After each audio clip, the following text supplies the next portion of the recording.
Bismillahirrahmanirrahim. Assalamualaikum warahmatullahi wabarakatuh. Yang terhormat Bapak Kepala SMP Negeri 3 Kamu, yang kami hormati Bapak Ibu tenaga pendidik dan tenaga pendidikan yang sempat hadir. Adalah kita bersama-sama mengucapkan puji dan syukur kehadirat Allah Subhanahu wa taala karena pada hari ini kita masih diberi kesempatan untuk berkumpul di tempat ini dalam rangka pengimbasan pembelajaran mendalam yang telah diikuti oleh rekan-rekan kita. Dan ini merupakan satu kegiatan yang wajib yang harus mereka laksanakan sebelum kembali mengikuti pelatihan lagi. Salawat dan salam tidak lupa kita curahkan kepada Nabi besar junjungan kita, Nabi Muhammad Sallallahu Alaihi Wasallam. Baik teman-teman, untuk mengefektifkan waktu, kita akan dengarkan sambutan dari Bapak Kepala Sekolah. Kepada Bapak disilahkan dengan hormat. Baik, terima kasih. Assalamualaikum warahmatullahi wabarakatuh.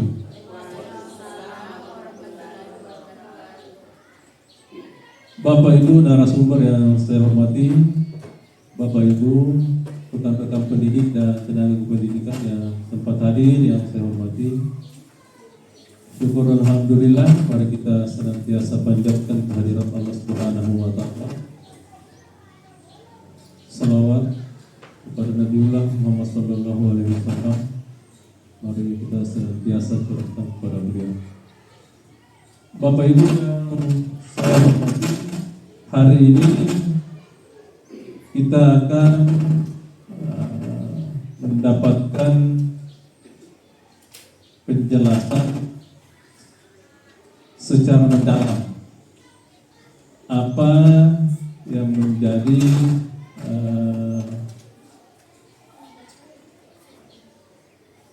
tugas daripada teman-teman kita yang telah mengikuti kegiatan pelatihan pembelajaran mendalam pada IN1 kemarin.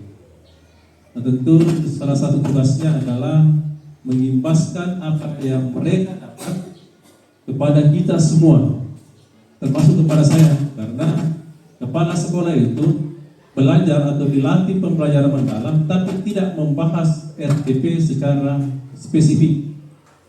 Kita hanya menganalisa RPP yang ada apakah sesuai dengan atau sudah berbasis pembelajaran mendalam, tetapi teknis pelaksananya, teknis membuatnya itu kita tidak bahas.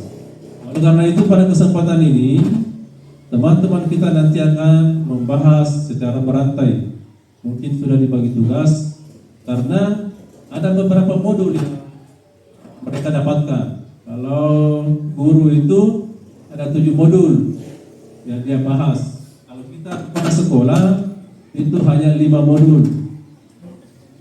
Di antara modul-modul itu hanya 2 yang sama antara guru dengan kepala sekolah. Yang sama itu adalah modul yang pertama, yaitu pola pikir bertumbuh atau grow mindset. Itu yang sama. Yang sama yang kedua adalah ini tentang inquiry kolaboratif. Jadi hanya itu yang sama, pembelajaran mendalam, penyusunan rancangan dan implementasi inquiry kolaboratif secara terstruktur. Sementara teknis pelaksanaannya terutama dalam hal menyusun RPP itu yang berbasis pembelajaran mendalam itu akan itu didapatkan oleh teman-teman kita yang telah mengikuti pelatihan ini. Nah, oleh karena itu Bapak Ibu sekalian, mari kita menyimak bersama apa yang akan disampaikan sebentar dan kita diskusi. Ya, kenapa? Karena ini penting untuk dokumen pembelajaran kita ke depan. Ya, kalau sampai hari ini kita belum buat RPP, saya kira memang belum tidak ada masalah. Karena kita menunggu bagaimana format RPP lagi yang akan kita gunakan nanti. tentu kita tidak usah berdebat tentang apa namanya, menggunakan rancangan pembelajaran boleh, menggunakan rencana pembelajaran juga boleh, mau menggunakan RPP, rencana pelaksana pembelajaran juga bisa, rencana pembelajaran mendalam juga bisa. Saya kira tidak ada masalah, karena di beberapa sumber termasuk dari kementerian juga, ya judulnya juga tidak mesti pembelajaran mendalam. Kalau di sini saya lihat, ya perencana pembelajaran saja judulnya, perencana pembelajaran itu ada kementerian. Jadi saya kira tidak terlalu penting diperdebatkan apa namanya perencana pembelajaran kita. Ya. Saya kira itu Bapak Ibu sebagai pengantar. Mudah-mudahan kita sebentar ada diskusi yang lebih mendalam terkait dengan materi-materi yang akan disampaikan oleh teman-teman kita. Saya kira cukup. Saya kembalikan kepada moderator. Assalamualaikum warahmatullahi wabarakatuh. Ya, terima kasih Pak, kami ucapkan atas sambutan mengawali pertemuan ini. Baik rekan semuanya, sebelum kita masuk di kegiatan inti, saya ingin memperkenalkan dulu pemateri yang akan membahas tentang pembelajaran mendalam. Di tengah-tengah kita sudah hadir ada 3 pemateri yang sebentar akan memaparkan tentang pembelajaran mendalam. Di sebelah kiri ya, paling kedua dari ujung ada Andi Yuliani SPD, kemudian ada Ibu Hasjunita SPD GR, dan ada Pak Takdir SPD MPD. Sebentar beliau akan memaparkan dengan topik yang berbeda. Yang pertama saya persilahkan kepada pemateri pertama, Andi Yuliani SPD GR, dengan tema pola pikir dan makna pembelajaran mendalam. Dengan ini disilakan dengan hormat.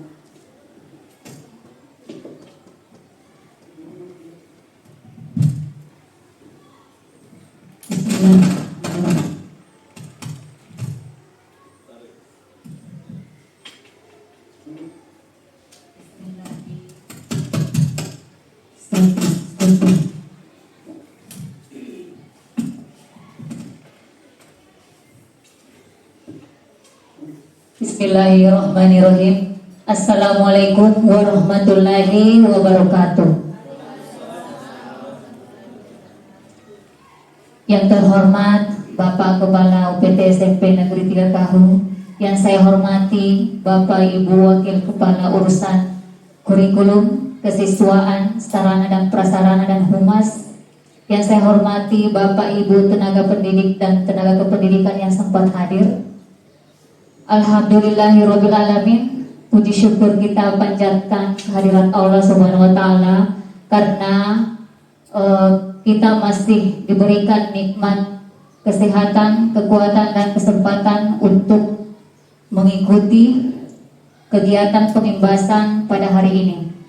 Salawat serta salam senantiasa tercurah kepada junjungan kita, yaitu Nabi Muhammad SAW, Nabi yang selalu mengajarkan kita untuk senantiasa tetap belajar, bersabar, dan tidak mudah berputus asa dalam menghadapi segala ujian kehidupan. Semoga kita sebagai umatnya dapat meneladani akhlak beliau sebagai pendidik di dalam menjalankan tugas kita. Sebelumnya saya ingin berterima kasih kepada Bapak Kepala Sekolah serta teman-teman pendidik dan tenaga kependidikan yang telah meluangkan waktunya untuk mengikuti kegiatan pengimbasan pada hari ini. Nah, di sini kami memang bertiga diberikan amanah atau tugas di dalam mengimbaskan apa yang kami peroleh selama 6 hari mengikuti pelatihan di Kabupaten Bone, tepatnya di SMP Negeri 6 Watang Bone. Nah, amanah yang kami dapatkan ini kami pandang kami jadikan sebagai sebuah kesempatan, kami jadikan sebagai tanggung jawab.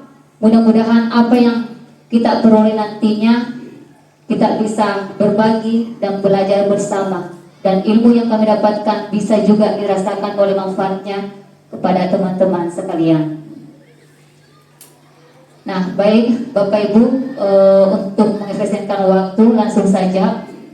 Nah, secara garis besar di sini ada beberapa hal yang akan kami paparkan. Yang pertama yaitu memaparkan tentang pola pikir atau mindset.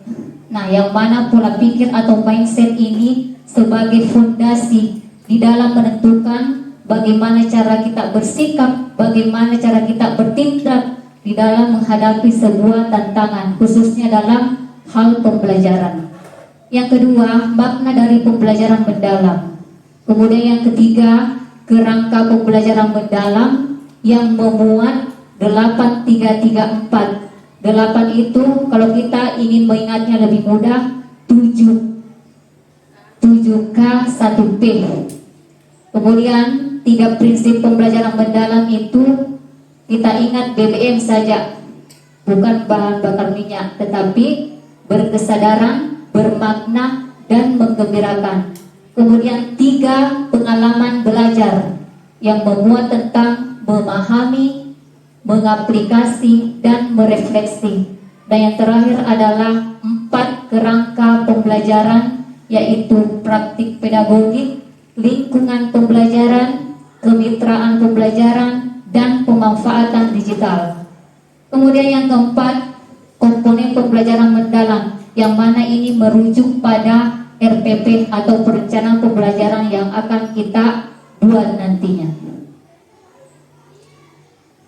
Nah, Bapak Ibu yang saya hormati, di dalam menjalankan tugas kita sebagai pendidik, tentu saja seringkali kita biasanya dihadapkan dengan berbagai tantangan, khususnya dalam hal pembelajaran, seperti misalnya kita menemukan ada siswa yang kurang bersemangat, ada siswa yang kurang antusias mengikuti pembelajaran yang kita berikan, ada siswa yang belum paham atau belum mengerti informasi yang kita sampaikan, dan bahkan hasil belajar mereka yang diperolehnya itu tidak sesuai dengan apa yang kita harapkan.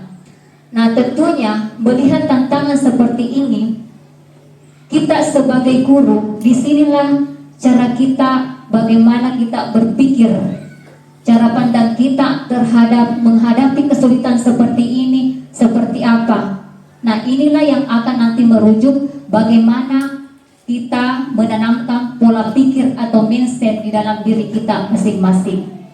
Nah, ini sebuah kutipan atau sebuah pesan dari Bapak Menteri Pendidikan Dasar dan Menengah, yaitu Bapak Profesor Abdul Muti, bahwa kalau orang berpikir dengan growth mindset, maka dia yakin masalah yang hanya sedikit itu jalan keluarnya banyak.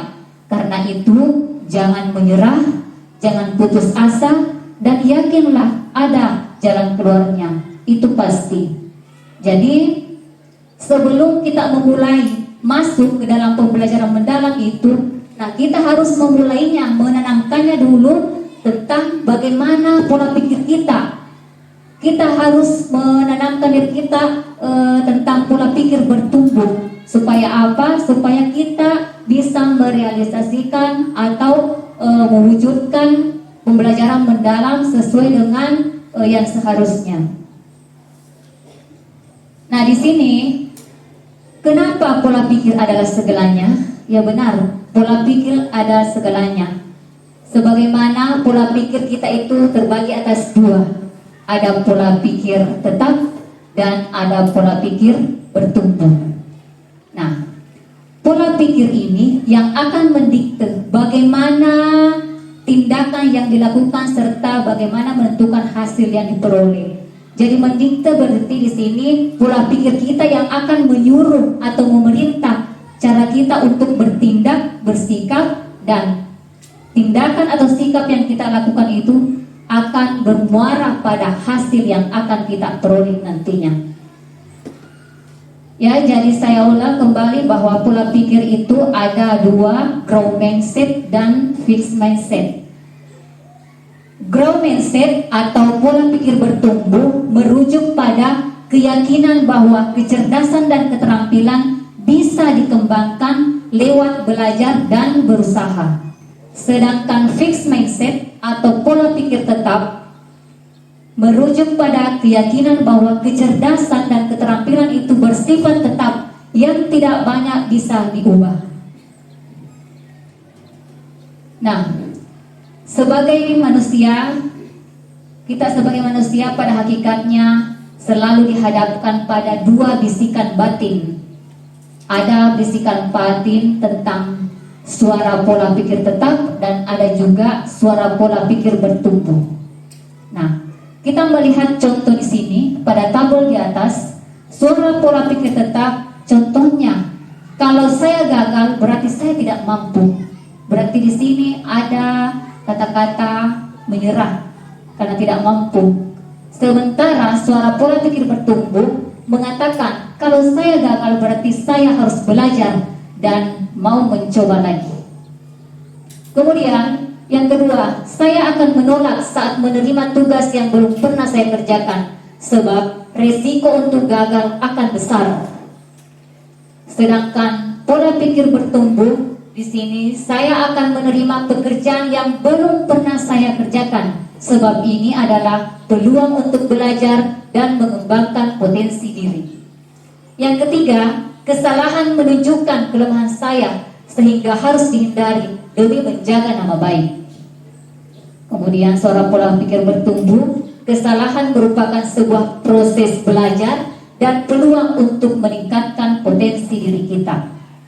Yang keempat, saya hanya bagus dalam bidang tertentu saja dan tidak untuk bidang yang lainnya.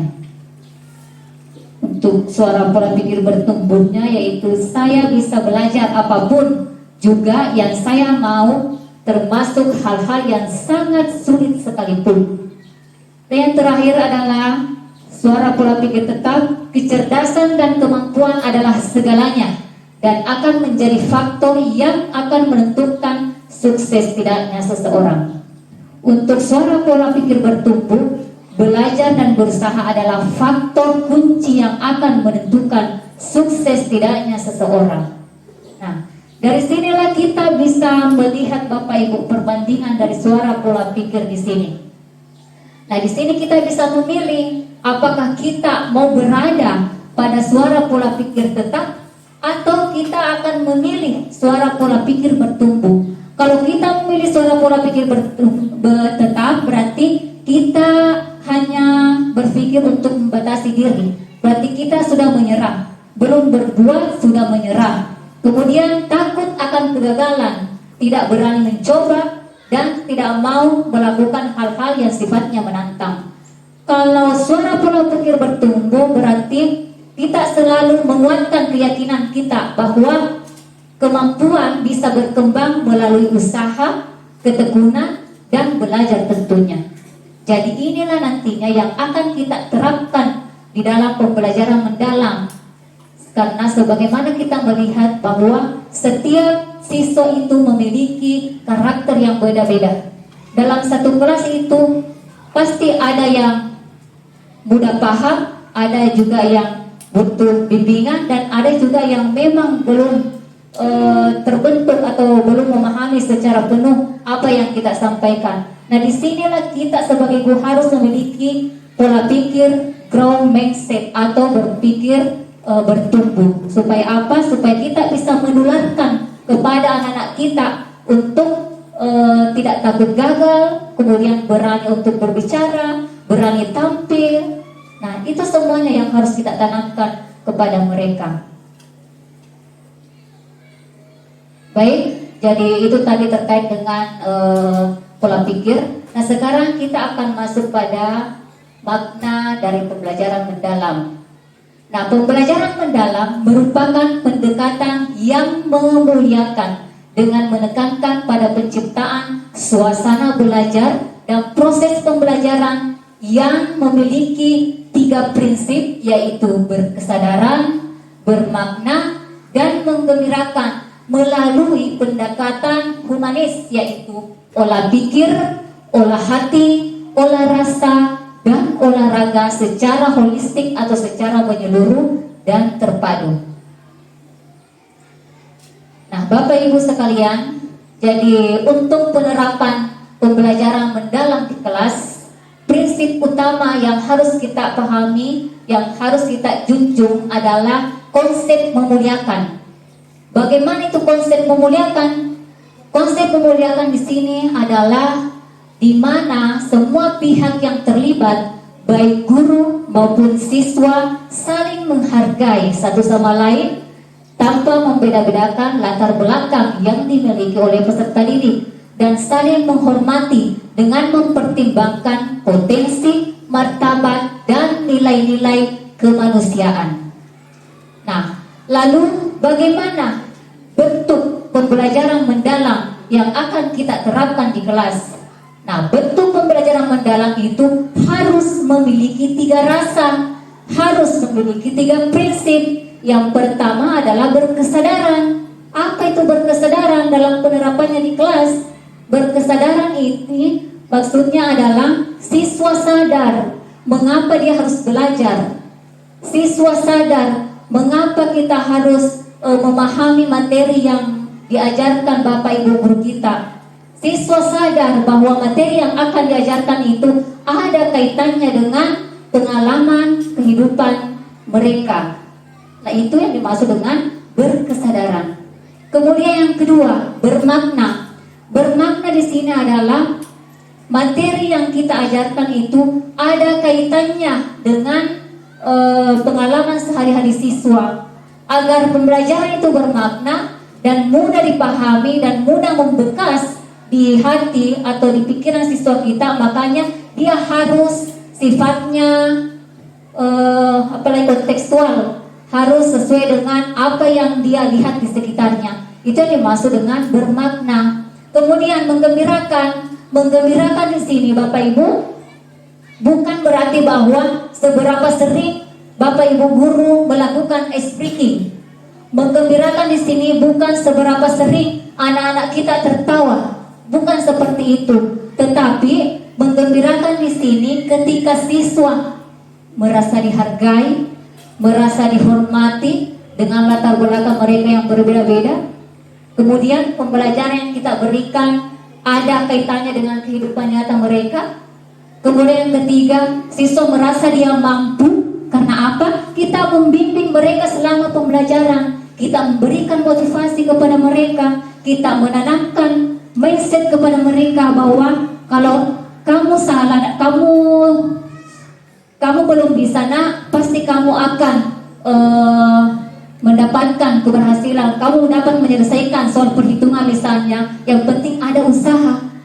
Nah, dari situlah ketika anak-anak ini memiliki semua itu, maka itu yang dinamakan dengan menggembirakan. Ditambah lagi ada speakingnya, itu ya menggembirakan. Nah, dari 3 rasa yang tadi disampaikan, yaitu berkesadaran, bermakna, dan menggembirakan. Nah, disinilah kita sebenarnya sudah melatih siswa untuk melatih keutuhannya di dalam belajar melalui olah pikir. Olah pikir yaitu bagaimana siswa itu bernalar, bagaimana siswa itu menganalisis permasalahan yang ada di lingkungan sekitar. Bagaimana siswa itu dapat menyelesaikan masalah. Nah, itu olah pikir. Sedangkan olah hati itu terkait dengan bagaimana empati, bagaimana penghargaan mereka terhadap sesamanya, bagaimana kepedulian mereka ketika ada teman-temannya yang merasa kesulitan mengerjakan tugas. Itulah yang dimaksud dengan olah hati. Kemudian olah rasa ini terkait dengan bagaimana kreativitas siswa. Nah, tugas kita sebagai guru, dorong mereka, berikan motivasi sesuai dengan potensi dan kreativitas masing-masing setiap peserta didik. Dan yang terakhir adalah olahraga. Olahraga ini menyangkut dengan kesehatan fisik siswa kita. Misalnya, kita memberikan nasihat kepada siswa kita, ayo nak, atur waktunya ya, bagi waktunya antara belajar, bermain, dan juga beristirahat karena ini penting di dalam menjaga kesehatan fisik kita. Nah, ketika misalnya keempat aspek ini, olah pikir, olah hati, olah rasa, olahraga, dan 3 rasa yang memiliki prinsip pembelajaran yaitu berkesadaran, bermakna, dan menggembirakan, muaranya di sini nanti adalah kita sebagai guru akan mewujudkan bagaimana profil lulusan atau 8 dimensi profil lulusan. Nah, di situ akan tercermin bahwa seperti inilah karakter yang dimunculkan siswa pada saat kita menerapkan pembelajaran mendalam di kelas. Ya, saya kira cukup sampai di sini paparan yang dapat saya berikan, dan saya kembalikan kepada Ibu Moderator.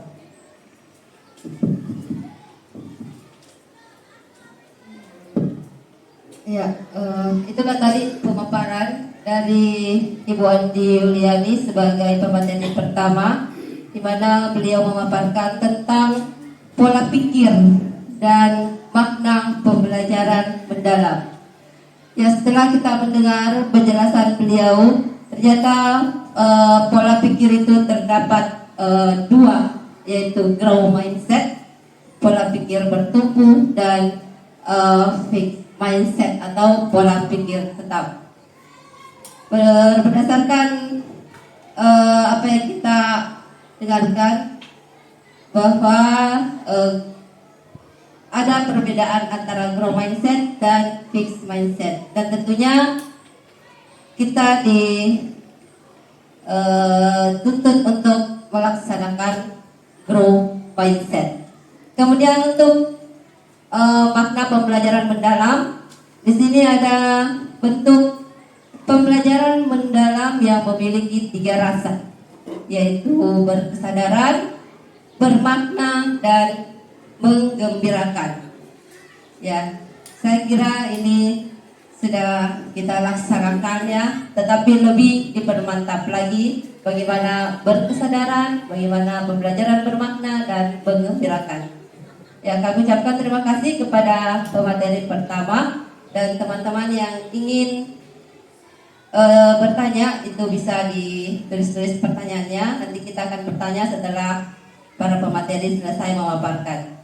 Oke, selanjutnya pemateri yang kedua, Ibu Hasjunita SPDGR akan membawakan tentang kerangka kerja pembelajaran mendalam yang memuat tentang 8 profil lulusan, prinsip pembelajaran mendalam, pengalaman belajar, dan kerangka pembelajaran mendalam.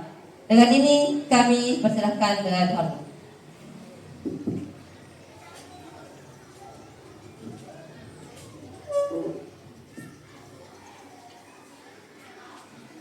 Ya, bismillahirrahmanirrahim. Assalamualaikum warahmatullahi wabarakatuh. Terima kasih atas kesempatan yang diberikan. Baiklah, saya akan melanjutkan pemaparan tentang kerangka pembelajaran mendalam. Nah, teman-teman bisa lihat lingkaran yang ada di depan. Di situ ada berapa lingkaran? Ya, ada 5. Jadi lingkaran yang paling dalam itu adalah pembelajaran mendalam, dan itu sangat penting untuk mewujudkan 8 dimensi profil lulusan.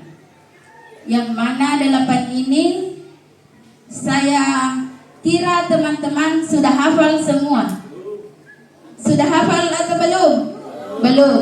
Ya, yang pertama adalah keimanan dan ketakwaan terhadap Tuhan Yang Maha Esa. Kemudian yang kedua adalah kewargaan. Yang ketiga adalah penalaran kritis. Yang keempat, kreativitas. Yang kelima, kolaborasi. Yang keenam, kemandirian. Yang ketujuh, kesehatan. Dan yang kedelapan adalah komunikasi. Kemudian untuk mewujudkan kedelapan dimensi profil lulusan tersebut, guru harus memiliki prinsip pembelajaran mendalam yang dimana yang telah dijelaskan oleh pemateri sebelumnya, yaitu berkesadaran, bermakna, dan menggembirakan. Kemudian proses belajar benar-benar dekat dengan kehidupan nyata, maka seorang siswa diharapkan bisa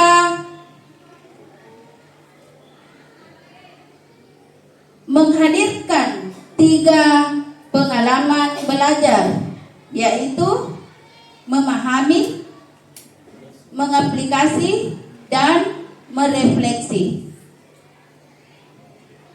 Dengan demikian, setiap pengalaman belajar, siswa pun ditopang oleh kerangka pembelajaran, yaitu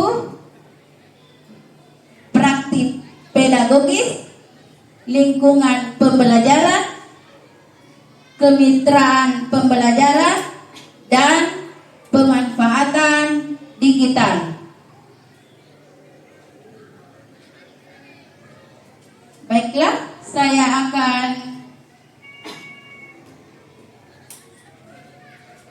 menjelaskan tentang 8 dimensi profil lulusan. Seperti yang dikatakan tadi oleh pemateri sebelumnya, bahwa 8 ini kita ingat 7K dan 1P. 1K yang pertama adalah keimanan dan ketakwaan terhadap Tuhan Yang Maha Esa, di mana siswa dan guru ini memiliki keyakinan teguh akan keberadaan Tuhan Yang Maha Esa, menghayati serta mengamalkan nilai-nilai spiritual dalam kehidupan sehari-hari. Kemudian kewargaan, yaitu individu memiliki rasa cinta tanah air serta menghargai keberagaman budaya, mentaati aturan dan norma sosial dalam kehidupan bermasyarakat, memiliki kepedulian dan tanggung jawab sosial, serta berkomitmen untuk menyelesaikan masalah nyata yang berkaitan dengan berkelanjutan kehidupan, lingkungan, dan harmoni antar bangsa dalam konteks kebinekaan global. Kemudian selanjutnya yaitu kreativitas, di mana individu yang mampu berpikir secara inovatif, fleksibel, dan orisinal dalam mengolah ide atau informasi untuk menciptakan solusi yang unik dan bermanfaat. Kemudian selanjutnya yaitu kolaborasi, di mana individu yang mampu bekerja sama secara efektif dengan orang lain secara gotong royong untuk mencapai tujuan bersama melalui peran dan tanggung jawab. Kemudian selanjutnya yaitu kemandirian. Kemandirian itu di mana individu yang mampu bertanggung jawab atas proses dan hasil belajarnya sendiri dengan menunjukkan kemampuan untuk inisiatif, mengatasi hambatan, dan menyelesaikan tugas secara tepat tanpa bergantung pada orang lain. Kemudian selanjutnya yaitu kesehatan, di mana individu yang memiliki fisik yang prima, bugar, sehat, dan mampu menjaga keseimbangan kesehatan mental dan fisik untuk mewujudkan kesejahteraan lahir dan batin. Kemudian yang terakhir yaitu komunikasi, di mana individu memiliki kemampuan berkomunikasi antar pribadi untuk melakukan refleksi dan antar pribadi untuk menyampaikan ide, gagasan, dan informasi baik lisan maupun tulisan, serta berinteraksi secara efektif dalam berbagai situasi. Dan 1P yaitu penalaran kritis, di mana individu yang mampu berpikir secara logis, analitis, dan reflektif dalam memahami, mengevaluasi, serta memproses informasi untuk menyelesaikan masalah. Kemudian prinsip pembelajaran, kita ingat tadi BBM, yaitu berkesadaran, di mana memiliki poin-poin. Yang pertama yaitu kenyamanan peserta didik dalam belajar. Kemudian fokus, konsentrasi, dan perhatian. Kesadaran terhadap proses berpikir dan kesempatan peserta didik untuk menentukan pilihan dan memiliki alasan atas pilihannya. Keterlibatan peserta didik dalam mengembangkan strategi belajarnya, dan keterbukaan terhadap perspektif baru, serta keingintahuan terhadap pengetahuan dan pengalaman baru. Kemudian untuk yang kedua, B yang kedua yaitu bermakna. Bermakna di sini di mana poin-poinnya merujuk pada kontekstual dan atau relevan dengan kehidupan nyata. Keterlibatan peserta didik dalam berperan dalam pemecahan masalah, isu terdekat di kehidupan nyata. Kemudian keterkaitan dengan pengalaman sebelumnya, dan kebermanfaatan pengalaman belajar untuk diterapkan dalam konteks baru, dan keterkaitan dengan bidang ilmu lain, serta pembelajar sepanjang hayat. Kemudian untuk poin menggembirakan yaitu lingkungan pembelajaran yang interaktif, aktivitas pembelajaran yang menarik minat dan rasa ingin tahu, menginspirasi, tantangan yang memotivasi, tercapainya keberhasilan belajar, dan memberikan ruang untuk prakarsa kreativitas sesuai dengan bakat dan minat serta perkembangan. Kemudian untuk pengalaman belajar ada 3M. Yang pertama yaitu memahami. Karakteristik pengalaman belajar memahami yaitu menghubungkan pengetahuan baru dengan pengetahuan sebelumnya. Kemudian menstimulasi proses berpikir peserta didik, menghubungkan dengan konteks nyata dan atau kehidupan sehari-hari, mengkonstruksi pemahaman melalui pengalaman nyata, dan memberikan kebebasan eksploratif dan kolaboratif, menanamkan nilai-nilai moral dan etika dan nilai positif lainnya, serta mengaitkan pembelajaran dan pembentukan karakter peserta didik. Kemudian untuk M yang kedua, yaitu mengaplikasi.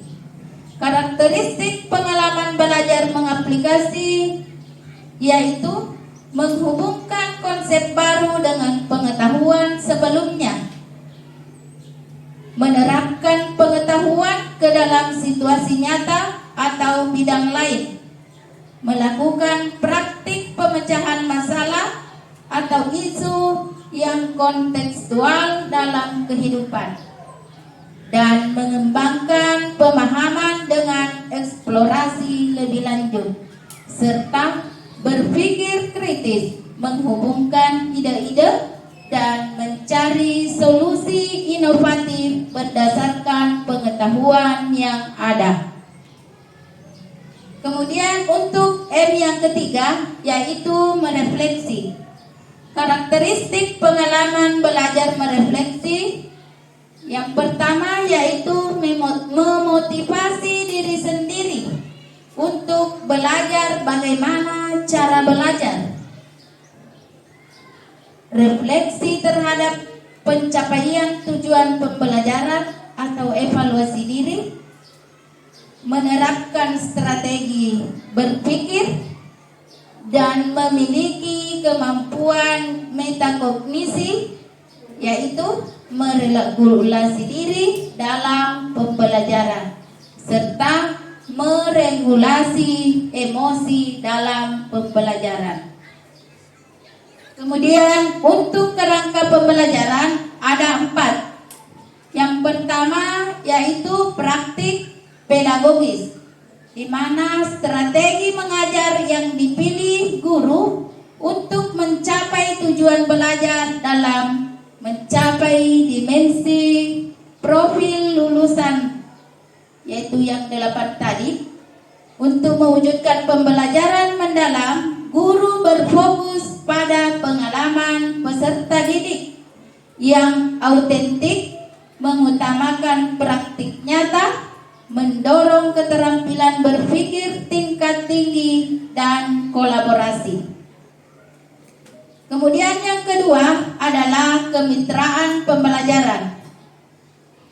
Kemitraan pembelajaran membentuk hubungan yang dinamis antara guru, peserta didik, orang tua, komunitas, dan mitra profesional. Pendekatan ini memudahkan kontrol pembelajaran dari guru saja menjadi kolaborasi bersama. Kemudian yang ketiga adalah lingkungan pembelajaran. Lingkungan pembelajaran menekankan integrasi antara ruang fisik, ruang virtual, dan budaya belajar untuk mendukung pembelajaran mendalam. Ruang fisik dan ruang virtual dirancang fleksibel sebagai tempat yang mendorong kolaborasi, refleksi, eksplorasi, dan berbagi ide, sehingga dapat mengakomodasi berbagai gaya belajar peserta didik dengan optimal. Kemudian yang keempat adalah pemanfaatan digital, yaitu memegang peran penting sebagai katalisator untuk menciptakan pembelajaran yang interaktif, kolaboratif, dan kontekstual. Tersedianya beragam sumber belajar menjadi peluang menciptakan pengetahuan bermakna pada peserta didik. Saya kira semua sudah hafal 18334. Sudah hafal ya Bapak Ibu? Ya. Apa yang ketiga, prinsip pembelajaran? Yang pertama adalah prinsip, berarti berkesadaran. Yang kedua, Nah, yang ketiga, ya alhamdulillah sudah hafal. BBM. Kalau 3M, pengalaman belajar, sudah hafal juga? Ya, yang pertama memahami, yang kedua mengaplikasi, yang ketiga iya bagus, alhamdulillah sudah dihafal. Dan yang keempat kerangka, ya, yang pertama praktik pedagogik, yang kedua kemitraan, yang ketiga pemanfaatan digital, yang keempat ya lingkungan pembelajaran. Dan yang 8 itu saya pasti sudah hafal karena merujuk dari pembelajaran sebelumnya, yaitu profil pelajar Pancasila hanya ditambah 2, yaitu komunikasi dan kesehatan.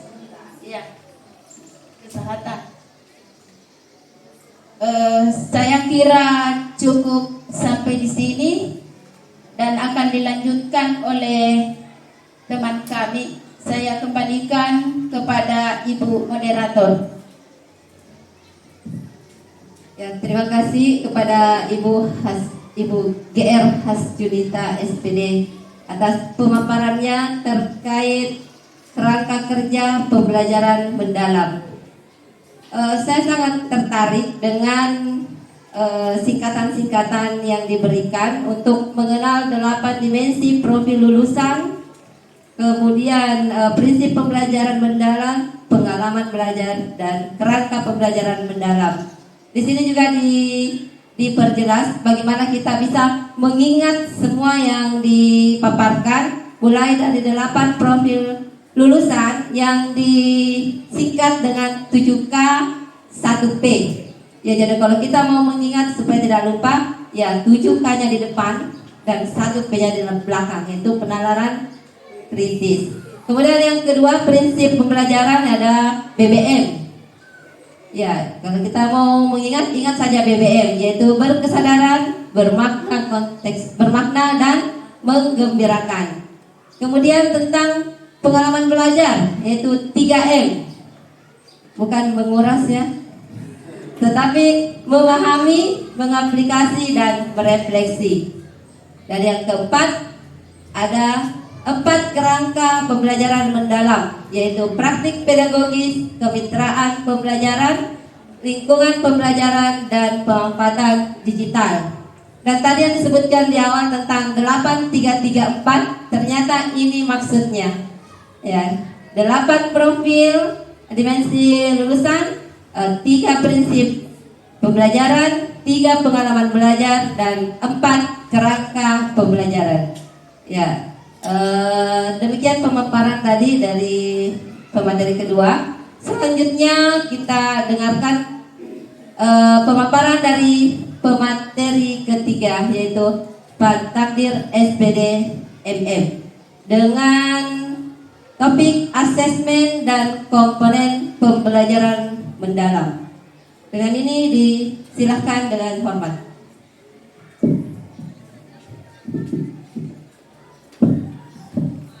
Terima kasih atas kesempatan yang diberikan. Assalamualaikum warahmatullahi wabarakatuh. Baik Bapak Ibu, melanjutkan apa yang telah disampaikan oleh 2 pemateri terdahulu terkait dengan asesmen pembelajaran mendalam. Saya tidak terlalu banyak berbicara panjang lebar tentang asesmen, karena asesmen ini sama halnya dengan di kurikulum Merdeka yang lalu. Saya lihat hampir tidak ada perubahan. Asesmen formatif dan asesmen sumatif itu semua sudah kita lakukan, dan apalagi di teman-teman guru hebat sekalian, banyak sekali guru penggerak yang makanan sehari-harinya adalah itu. Kita lihat asesmen formatif terbagi 2, asesmen formatif dan sumatif. Untuk asesmen formatif sendiri dibagi lagi dua, ada asesmen awal dan ada asesmen ketika kita melakukan pembelajaran. Yang mana itu asesmen untuk merefleksi diri murid dan refleksi proses pembelajaran. Contohnya yang mana itu bisa kita lakukan jurnal reflektif, self assessment, peer assessment, checklist kemajuan belajar, dan masih bisa dikembangkan yang lagi.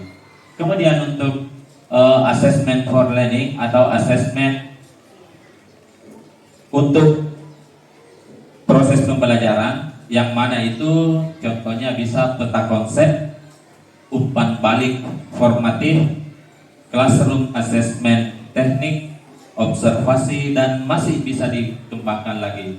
Dan untuk asesmen sumatif seperti yang sudah kita lakukan itu untuk mengukur pembelajaran murid pada akhir pembelajaran. Capaian pembelajaran muridnya kita ukur di akhir pembelajaran. Bisa menggunakan tes lisan, bisa menggunakan tes tertulis, bisa proyek, bisa portofolio, dan lainnya. Seperti yang kita lakukan selama ini adalah misalnya di ujian untuk akhir sumatif yang biasanya. Kemudian peran guru dalam pembelajaran mendalam ada 3, yaitu aktivator, kolaborator, dan pengembang budaya belajar. Aktivator di mana guru menstimulasi peserta didik untuk mencapai tujuan pembelajaran dan kriteria kesuksesan pembelajaran dengan berbagai strategi. Kemudian untuk kolaborator, guru membangun kolaboratif inquiry dengan peserta didik, dengan rekan sejawat, dengan keluarga, masyarakat, dan mitra profesi lainnya. Kemudian pengembang budaya belajar, guru memberikan kepercayaan dan peluang mengambil resiko kepada peserta didik untuk mengembangkan kreativitasnya, berinovasi, serta menciptakan lingkungan pembelajaran yang mendukung pembelajaran mendalam. Selanjutnya, 4 komponen pembelajaran mendalam. Inilah yang akan kita buat nanti. Ada 4 komponen untuk yang tadi dikatakan oleh kepala sekolah, apapun diksinya, tergantung apa yang kita mau tulis. Bisa menggunakan perencanaan pembelajaran, rencana pelaksanaan pembelajaran, rancangan pembelajaran, terserah. Jadi apapun diksinya harus ini 4 komponen utamanya. Yang mana yang pertama adalah identifikasi. Jadi identifikasi itu mengidentifikasi kesiapan peserta didik, memahami karakteristik peserta materi pelajaran, menentukan dimensi profil lulusan. Jadi nanti tercantum semua dalam RPP yang kita buat. Selanjutnya ada desain pembelajaran, di mana menentukan capaian pembelajaran. Yang bedanya antara yang saya buat dulu di kurikulum Merdeka, kita tidak cantumkan lagi capaian pembelajaran. Kalau ini ada di bagian desain pembelajaran, kita cantumkan capaian pembelajarannya, menentukan topik, ada lagi mengintegrasi disiplin ilmu, lintas disiplin ilmu, itu kolaborasi dengan mata pelajaran lain harus dijelaskan semua. Kemudian tujuan pembelajaran sama, menentukan kerangka pembelajaran yang mana praktik pedagogis dan kemitraan dituliskan semua di situ. Yang kerangka pembelajaran tadi yang sudah dijelaskan oleh pemateri sebelumnya itu ada semua di dalam langkah-langkah RPP yang akan kita buat nanti. Kemudian pengalaman belajar disinilah itu kegiatan awal, kegiatan inti, dan kegiatan penutup, di mana pada saat kita membuat itu di sini yang tertulis tadi yang pengalaman belajar yang 3M itu memahami, dibuatkan di situ yang mana memahami, yang mana merefleksi, yang mana mengaplikasi. Itu di bagian pengalaman belajar dan yang ada di kegiatan awal, kegiatan inti, dan kegiatan penutup. Kemudian yang terakhir adalah asesmen. Jadi dicantumkan juga asesmen di mana beberapa asesmen yang bisa dicantumkan adalah asesmen pada awal pembelajaran, kemudian asesmen pada proses pembelajaran, dan asesmen pada akhir pembelajaran. Nah, ini ada identifikasi yang diwarnai itu adalah yang utama dalam membuat RPP, tetapi untuk yang lengkap seperti itu yang saya dapatkan dulu, katanya yang lengkap itu bisa mengambil peserta didik opsional. Kalau opsional itu bisa ada, bisa tidak. Tetapi kalau nanti Bapak Ibu mau buat RPP, usahakan yang lengkap. Jadi tadi ada identifikasi, desain pembelajaran, ini ada semua. Selanjutnya pengalaman belajar dan asesmen. Tolong bawa saja pengalaman belajar. Di pengalaman belajar sudah ada memahami, mengaplikasi, dan merefleksi. Ini. Jadi di kegiatan awal ada kegiatan inti. Kegiatan awal. Nah, pada kegiatan inti sudah ada memahami, mengaplikasi, dan merefleksi. Disinilah pengalaman belajar. Terus asesmen terkait dengan instrumen penilaian digunakan pada awal proses dan pada akhir pembelajaran. Dan untuk lebih jelasnya lagi silahkan scan untuk melihat contoh RPP yang dibuat oleh salah seorang teman. Nanti ada pelajaran IPS kelas 8. Silahkan di-scan dan dilihat. Intinya ada 4, yaitu identifikasi, desain pembelajaran, pengalaman belajar, asesmen pembelajaran. 4 yang ini sudah bisa mencakup satu RPP yang kita buat, dan RPP-nya bisa buat satu per pertemuan atau dua JP, bisa sekaligus, tergantung dari kreativitas Bapak Ibu. Saya kira demikian dari saya. Lebih dan kurangnya mohon dimaafkan. Wabillahi taufiq wal hidayah. Wassalamualaikum warahmatullahi wabarakatuh. Saya kembalikan kepada. Ya, itu tadi pemaparan dari pemateri ketiga tentang asesmen dan komponen pembelajaran mendalam. Ya, berdasarkan dari penjelasan beliau bahwa asesmen pembelajaran ini tidak ada bedanya dengan penilaian sebelumnya. Ada asesmen formatif dan asesmen sumatif. Kemudian 3 peran guru dalam pembelajaran, yaitu sebagai aktivator, kolaborator, dan pengembang budaya belajar. Kemudian komponen pembelajaran mendalam. Ada 4 komponen penting yang harus tertera dalam RPP, yaitu identifikasi, kemudian desain pembelajaran, pengalaman belajar yang memuat 3M, dan asesmen, yaitu asesmen awal, proses, dan akhir. Ya, itulah penjelasan tadi tentang asesmen dan komponen pembelajaran mendalam. Selanjutnya dipersilahkan kepada Bapak Ibu yang ingin bertanya terkait materi yang telah dibawakan dari baik itu pemateri 1, pemateri 2, dan pemateri 3. Kami persilahkan Bapak Ibu. Ya, penanya pertama dari Ibu Sufa, silakan.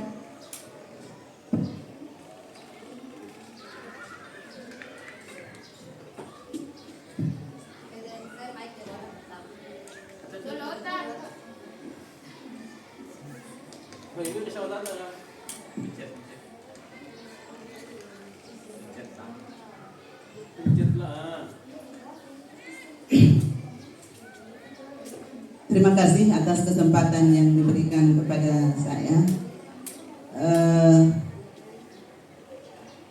Terkait dengan penjelasan dari 3 pemateri guru hebat semua. Namun ada yang belum saya mengerti, masih banyak sebenarnya. Tapi di sini ada penjelasan dari Ibu Andi Yuliani tentang ada olah hati, olah rasa, olah raga, dan olah pikir.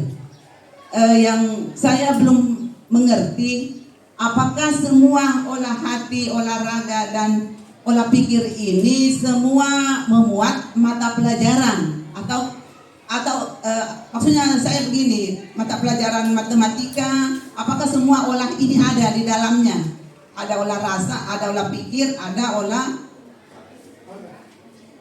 hati, ya seperti itu, olahraga.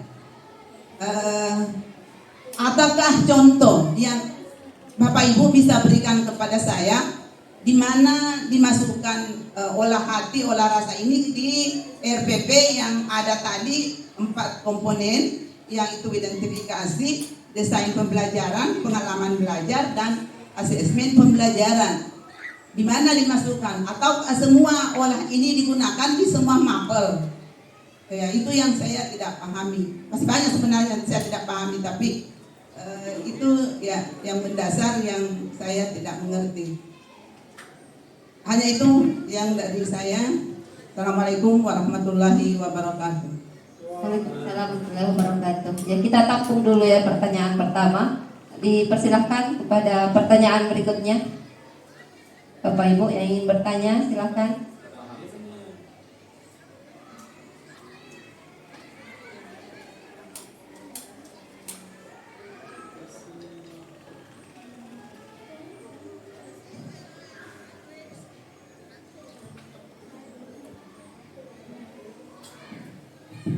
Ya, Ibu Andi Hardian, silakan. Bismillahirrahmanirrahim. Assalamualaikum warahmatullahi wabarakatuh. Terima kasih atas kesempatan yang diberikan.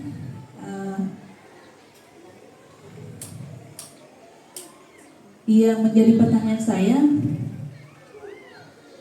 apakah ada trik khusus untuk penerapan pembelajaran mendalam ini kepada peserta didik kita agar hasil yang kita harapkan sesuai dengan apa yang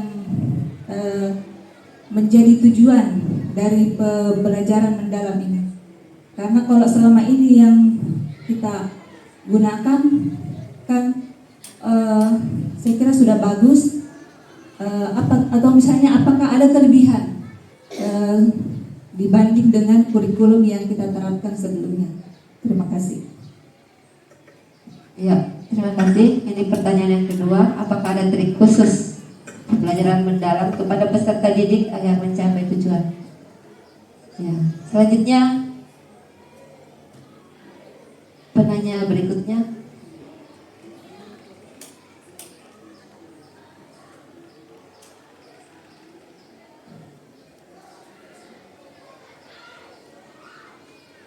Atau ini dulu ya. Ini dulu untuk sesi pertama. 2 dulu pertanyaan. Pertanyaan pertama dari Ibu Sulfa SPD terkait 4 olah. Olah hati, olah rasa, olah pikir, dan olahraga. Apakah semua 4 olah ini termuat dalam setiap pelajaran? Kemudian bisakah diberikan contoh RPP yang memuat 4 olah ini yang terdapat tadi di 3 pertanian di pengalaman belajar, ya, di mana dimuat itu yang 4 olah tersebut. Mungkin salah satu pemateri ingin menjawab. Ibu Andi Yuliani, silakan.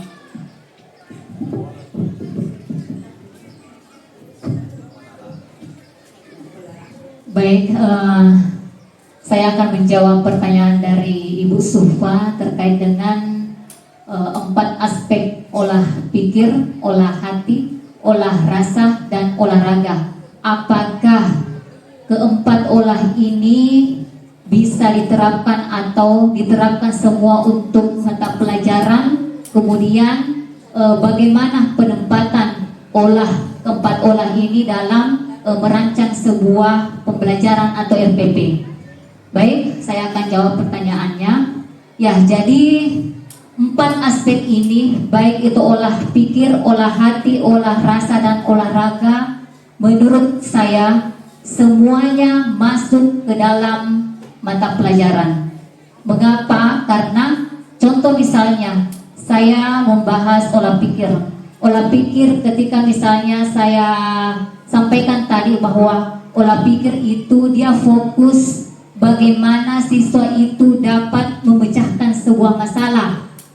Bagaimana siswa dapat berpikir untuk menyelesaikan masalah, contoh misalnya matematika perhitungan. Nah, siswa di sini tentunya dia mengolah pikirnya, daya nalarnya. Nah, kalau contoh di IPS misalnya, saya mengangkat materi tentang kebutuhan manusia. Nah, di sini saya akan berikan permasalahan ke siswa. Misalnya bagaimana dia menganalisis tentang macam-macam kebutuhan manusia yang ada kaitannya dengan kehidupan sehari-harinya. Contoh misalnya kebutuhan primer seperti apa itu, kemudian bagaimana bentuknya, kebutuhan sekunder itu seperti apa, kemudian kebutuhan tersier itu seperti apa. Nah, dengan permasalahan di situ, anak-anak di sini nantinya akan berpikir, bernalar bahwa oh ternyata seperti ini yang harus kita lakukan ketika menyelesaikan sebuah permasalahan dalam mata pelajaran. Dan setiap mata pelajaran pasti anak-anak akan memecahkan masalah karena dia akan diberikan tugas. Nah, itu olah pikir. Kemudian olah hati. Olah hati di sini mengajarkan dia merujuk pada bagaimana seorang siswa melekat atau dia peka terhadap batinnya. Jadi ada nilai-nilai moral yang muncul atau nilai-nilai spiritual yang muncul dalam hal pembelajaran.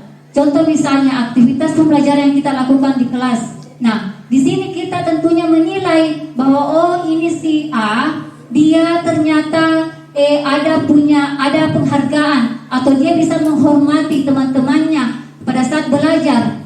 Dia tidak berisik misalnya, atau dia melihat temannya yang tidak mampu dalam menyelesaikan tugas, dia peduli terhadap temannya. Nah, disinilah olah hati itu bekerja.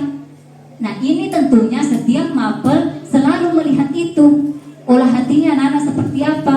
Nah, kemudian ketika olah rasa di sini bagaimana kita melihat siswa itu dapat menuangkan idenya, bagaimana siswa dapat mengekspresikan kreativitasnya. Contoh misalnya di akhir pembelajaran kita meminta siswa, Adena sebentar, ketika saya sudah berikan tugas, silakan Anda kerjakan tugas ini, mau dalam bentuk poster boleh, mau buat video boleh, mau presentasikan langsung boleh. Nah, itu olah rasa yang masuk di situ, tergantung dari kreativitas siswa yang akan dilakukan pada saat menyelesaikan tugas yang kita berikan di kelas. Nah, yang terakhir adalah olahraga. Ini terkait dengan kesehatan fisik siswa kita di kelas. Nah, kita sebagai guru tentunya harus melihat kesehatan fisik anak-anak kita. Nah, kalau misalnya ada anak-anak yang mungkin kurang sehat, atau ada siswa yang kurang bersemangat karena mungkin ada sesuatu atau yang mengganggu pikiran mereka, nah ini berkaitan dengan kesehatan mental maupun kesehatan fisik mereka. Nah, tugas kita di sinilah sebagai guru mendampingi, membimbing mereka untuk memunculkan keempat olah ini dalam aktivitas pembelajaran kita. Meskipun di dalam RPP yang kita berikan nantinya, yang kita buat, tidak ada ini, kita tidak tulis secara langsung, tetapi ini selalu ada dalam aktivitas pembelajaran yang kita lakukan di kelas. Jadi jawabannya seperti itu, Bu Sufa. Kalau menurut saya semuanya ada dalam setiap mata pelajaran yang kita lakukan biasanya. Saya kira cukup jawaban dari saya. Saya kembalikan kepada Ibu Moderator. Mungkin ada teman-teman yang ingin menambah.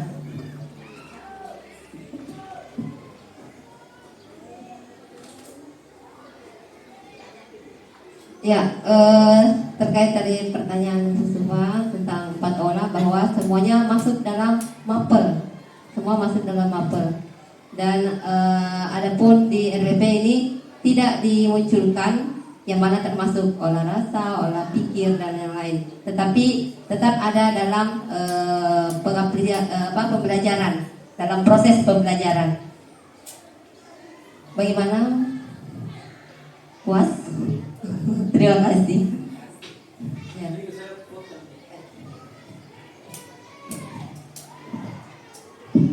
Ya, pertanyaan yang bagus sebenarnya ini. Ada berapa tadi olah rasa, olah pikir, olah hati, olah rasa, olah raga. Begini, itu olah-olah seperti itu otomatis sebenarnya. Pada saat kita menyusun RPP tanpa kita memikirkan olah apa nanti yang akan kita pakai, otomatis pasti olah pikir jalan. Pasti olah pikir jalan tuh. Apapun RPP-nya pasti olah pikir sama pikir jalan. Ya, mungkin yang tanyakan Ibu Sufa itu, apakah keempat-empatnya itu harus hadir dalam satu RPP? Tidak. Olah pikir hadir, ya sudah olah pikir saja yang kita kembangkan. Seperti kalau olahraga, kan olahraga itu paling olah pikir dengan olahraga, buat saja jalan kan sudah cukup. Ya, jadi yang olah-olah itu sebenarnya tanpa kita buat secara khusus, dia akan otomatis muncul dalam RPP kita. Jadi jangan berpikir di mana saya harus timpang ini orang. Nah, bikin saja karena itu otomatis nanti kelihatan. Oh, olahraga di sini yang berfungsi. Oh, di sini olah rasa yang berfungsi. Di sini olah pikir yang berfungsi. Nah, saya kira seperti itu. Jadi kita jangan fokus lagi nanti.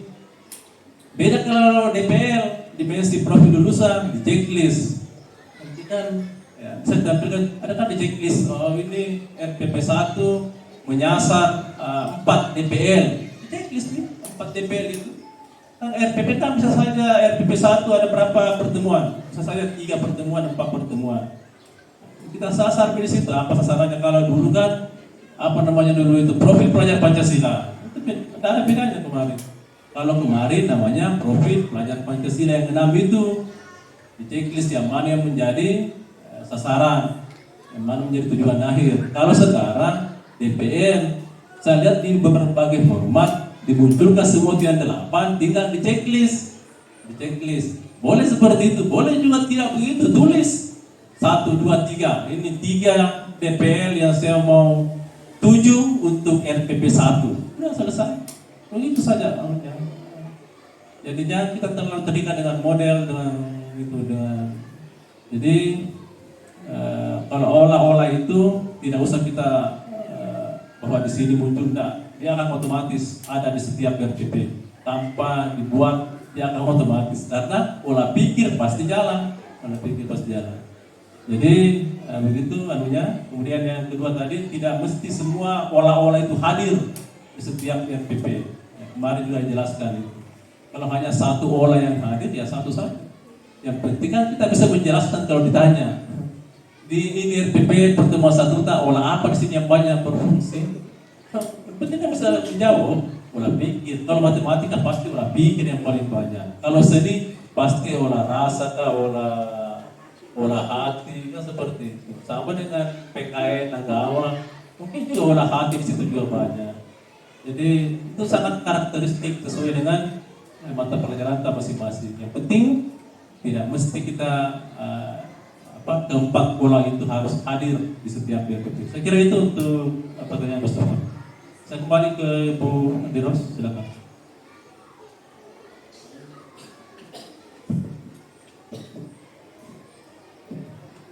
Ya, terima kasih Pak atas penjelasannya terkait 4 olah. Saya kira sudah sangat jelas Bapak Ibu. Selanjutnya pertanyaan yang kedua dari Ibu Andi Haryani tentang adakah trik khusus pembelajaran mendalam kepada peserta didik agar mencapai tujuan pembelajaran yang kita harapkan.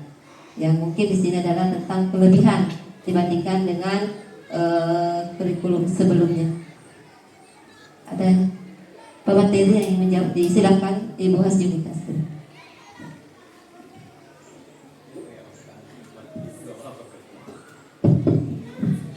Terima kasih. Baiklah, saya akan mencoba menjawab pertanyaan dari teman kita yaitu Bu Andi Haryani dengan pertanyaan trik apa yang dilakukan oleh seorang guru agar pembelajaran mendalam tercapai. Seperti yang dijelaskan sebelumnya, yaitu pembelajaran mendalam terdapat 8-3-3-4. Apabila kita melaksanakan itu, maka otomatis akan tercapai trik-triknya. Misalnya pada kerangka pembelajaran, seorang guru melaksanakan pembelajaran dengan melakukan kolaborasi dengan guru yang lain. Kemudian melakukan pembelajaran mengutamakan praktik nyata atau memberikan pertanyaan-pertanyaan yang pertanyaan HOTS pada kurikulum sebelumnya. Kemudian melakukan lintas disiplin ilmu, dan yang terakhir pemanfaatan digital, karena pengalaman kalau anak-anak diberikan semacam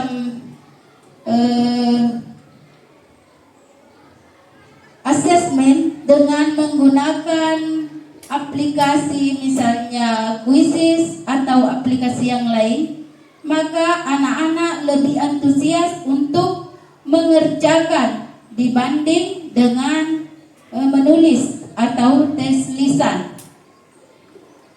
Seperti itu trik-trik yang saya bisa sampaikan dan akan dibantu oleh teman narasumber yang lain. Saya kembalikan kepada Ibu Moderator.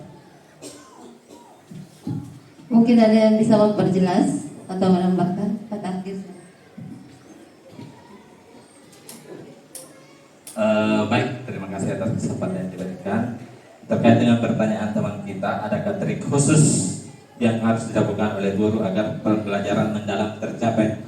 Sebelumnya, sependek pengetahuan saya, bahwa kurikulum yang kita hadapi sekarang itu juga sama aja dengan yang lalu, karena kurikulum merdeka tetapi melakukan dengan pendekatan pembelajaran mendalam, jadi sama saja sebenarnya. Untuk trik khususnya itu tergantung dari kreativitas guru masing-masing, seperti yang dijelaskan oleh teman saya, misalnya melakukan quizzes, itu salah satunya triknya. Melakukan pembelajaran di luar kelas, cari suasana yang menyenangkan, melakukan ice breaking, saya kira itu salah satu trik, dan itu bisa kita lakukan pada pembelajaran berdiferensiasi. Saya kira pembelajaran berdiferensiasi yang sudah kita lakukan sebelumnya itu sangat mencakup semua karakteristik siswa kita. Peserta didik yang kita hadapi, kita sudah lihat gaya belajarnya, kinestetika dia, tergantung dari apa yang kita lakukan pada asesmen awal dulu, asesmen awal. Jadi terkait dengan trik khusus, saya kira tergantung dari Bapak Ibu guru sekalian. Jadi triknya kita sendiri yang buat. Jadi salah satu contoh teman kita tadi melakukan quizzes itu trik. Saya kira demikian. Dan dilanjutkan oleh Ibu Andi Yulian. Baik, sedikit saya menguatkan apa yang telah dipaparkan oleh teman kita, bahwa trik dalam mengimplementasikan pembelajaran ini memang sama dengan trik terkait dengan apa yang kita buat sebelumnya. Namun di sini saya hanya ingin menekankan bahwa trik apapun yang akan kita gunakan Bapak Ibu, kalau kita memiliki pola pikir bertumbuh semua, kita memiliki tindakan yang sama semua untuk mencapai sebuah tujuan, saya yakin kita dapat mengaplikasikan pembelajaran mendalam di kelas. Maksudnya adalah di dalam kolaborasi, karena dalam pembelajaran ini memang perlu ketekunan, perlu banyak belajar, kemudian perlu adanya kolaborasi. Ketika kita tidak mampu bekerja sama, kita tidak mampu berkolaborasi dengan pihak-pihak guru atau teman-teman, nah saya yakin pembelajaran mendalam ini tidak bisa kita aplikasikan. Jadi yang pertama adalah kita tumbuhkan dulu pola pikir kita. Kita jangan hanya berpikir pola tetap, tetapi bagaimana kita bisa meningkatkan atau menumbuhkan pola pikir kita itu ke arah yang lebih baik. Contohnya itu tadi, menumbuhkan growth mindset. Jadi itu dulu, kalau paham lagi semua itu, kita punya sepemahaman tentang itu, trik apapun yang akan kita lakukan, kita mau bekerja sama tentang bagaimana membuat apalagi namanya, rubrik penilaian misalnya, bagaimana kita menciptakan media pembelajaran yang unik, yang menyenangkan, kemudian bagaimana kita mendorong siswa kita di dalam kelas itu ketika mereka ada yang memiliki potensi yang mungkin kurang, ada juga yang bisa. Nah, disitulah kita harus bekerja sama. Jadi mindset kita dulu harus sepaham dengan ini. Kalau semuanya memiliki mindset yang sama, saya yakin pembelajaran mendalam itu kita bisa aplikasikan di dalam kelas kita masing-masing, karena pembelajaran mendalam itu 8334 saja. Kalau bisa bagi lakukan itu, saya kira ada semua triknya di situ. Nanti kita yang mainkan di dalam kelas. Yang pertama adalah kerja sama kita dulu. Bagaimana kita lakukan di sekolah kita masing-masing. Saya kira itu penyampaian dari saya. Saya kembalikan kepada Ibu Moderator. Ya, setelah tadi penjelasan dari 3 pemateri tentang trik jitu dalam pembelajaran mendalam, dan intinya adalah tentang, kembali lagi ke kita semua, ke pendidik, kreativitas guru untuk menemukan trik-trik yang jitu terhadap siswa-siswa kita, sehingga tujuan yang akan kita capai dapat tercapai dengan baik. Nah, saya kira seperti Ibu itu jawabannya, Ibu. Selanjutnya masih dibuka sesi tanya jawab. Silahkan Bapak Ibu.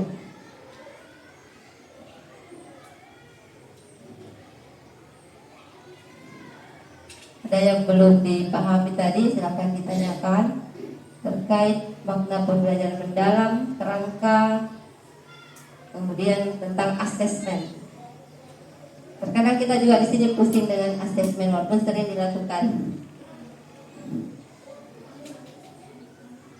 Di sini paling berat di sini asesmen.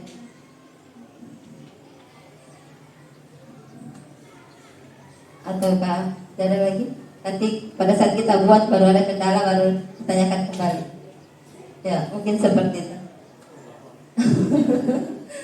Kalau menemukan masalah baru bisa kita konsultasi. Karena pemateri kita ini masih lanjut pelatihannya. Ya, masih banyak ilmu yang akan di-share kepada kita semua. Ya. Ya, jadi untuk hari ini saya kira cukup. Mudah-mudahan apa yang telah dipaparkan oleh pemateri bermanfaat untuk kita semua. Amin. Dan kepada pemateri diucapkan terima kasih sebanyak-banyaknya. Kami tutup dengan ucapan wabillahi taufiq wal hidayah. Assalamualaikum warahmatullahi wabarakatuh. Tepuk tangan.